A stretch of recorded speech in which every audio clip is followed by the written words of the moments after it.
નારાયણ વિદ્યા વિહાર શાળામાં લેખક સુરેશ પ્રજાપતિની બાળ કિશોર રામાયણ પુસ્તક પર પુસ્તક સંવાદનું આયોજન કરવામાં આવ્યું હતું।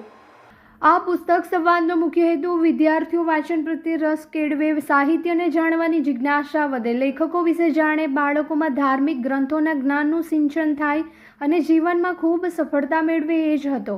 આ પુસ્તક સંવાદમાં શાળાના સુપરવાઇઝરશ્રીઓ, શિક્ષકો તથા વિદ્યાર્થી ભાઈ બહેનો હાજર રહી પુસ્તક સંવાદનો આસ્વાદ કર્યો હતો। સમગ્ર કાર્યક્રમનું સંચાલન ધોરણ 8 ના વિદ્યાર્થી રણા મયંકસિંહ દ્વારા કરવામાં આવ્યું હતું। કે અમારા રાજાની એવી પ્રતિજ્ઞા હતી કે જે કોઈ વીર શિવ ધનુષ્યને ઉચકીને પણત ચડાવશે તેને હું મારી પુત્રી સીતાની સાથે પરણાવીશ। આમ કરવામાં કેટલા રાજા અને રાજકુમારો અસફળ રહ્યા, પરંતુ આપના પુત્ર શ્રી રામે શિવ ધનુષ્યને ઉચકીને પણત ચડાવવા જતાં તે તૂટીને બે કટકા થઈ ગયું।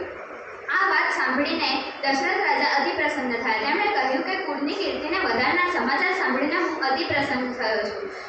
લગ્નના થોડા દિવસો આનંદપૂર્વક વીતી ગયા હતા। રામ સહિત ચારેય ભાઈઓ પોતાના પિતાની સેવા કરવા લાગ્યા હતા।